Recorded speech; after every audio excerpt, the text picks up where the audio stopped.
यो टाटीले बारेको चाहिँ हाम्रो के हो यो यस्तो अरे कुरा त नि होइन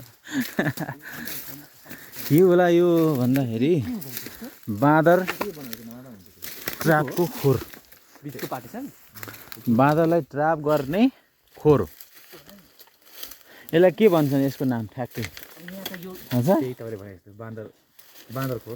बाँदर ट्र्यापिङ खोर अनि यसबाट कसरी ट्र्याप गर्नु कहाँबाट यता यता हेर्नु न हौ यता हेरेर भन्नु न यहाँ ढोका हुन्छ ए सेन्सर युज गरेर हुन्छ है क्या ढोका हुन्छ माथिसम्म हुन्छ यतिकै हुन्छ यो माथि यो त्यसकै लागि लामो बनाएको लगभग माथि झुन्डेको हुन्छ यहाँदेखि के भन्छ डोरी अथवा के लगेको हुन्छ उताबाट यताबाट खान्छ झुन्डेको हुन्छ त्यो पक्रेर माथितिर पनि पक्यो भने झुन्ड्याउँछ तान्ने बित्तिकै डोरी के हुन्छ फुस्किन्छ ए मान्छे ए त यहाँ चाहिँ बाँदरलाई ट्र्याप गर्नलाई खानेकुरा राखिदियो अनि त्यो खान्छ फुकाउने बित्तिकै अनि त्यो डोरीले फुस्किन्छ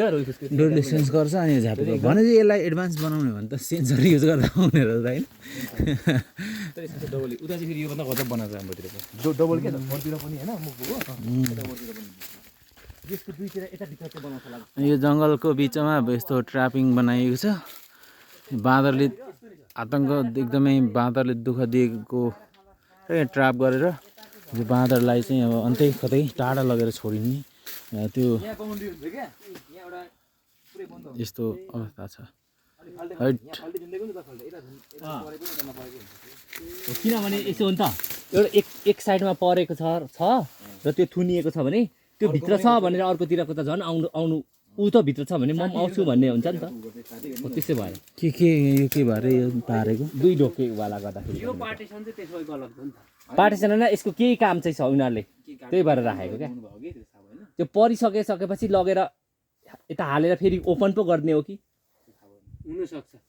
यसलाई फेरि बाँधेर परिसकेपछि एउटा लगेर त्यहाँ हाल्ने त्यसो चाहिँ होला क्या अहिले अझै फिनिसिङ हुन बाँकी छ नि त यो होइन यसो होला हो त्यसै होला यता बन्द गरिदिने यहाँ चाहिँ बाट चाहिँ खसेर ट्र्याप पसेकोलाई फेरि यता हानेर थुन्ने फेरि ओपन गर्नु मिल्यो नि त कलेक्सनको लागि होला अब नङ्ग्राइहाल्छ कसरी पो त्यहाँ हाल्ने यहाँ फेरिको लागि खेदेर कुटेर हाल्ने गलाएर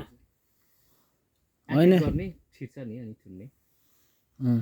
होला नि केही आइडिया फेरि हेर्नु आउनुपर्छ यो यसले कसरी काम गर्दो रहेछ यसको फङ्सन हामी फेरि हेर्छौँ त्यसबाट तपाईँलाई फेरि भिडियोमा देखाउँछौँ अहिले त्यसलाई यति नै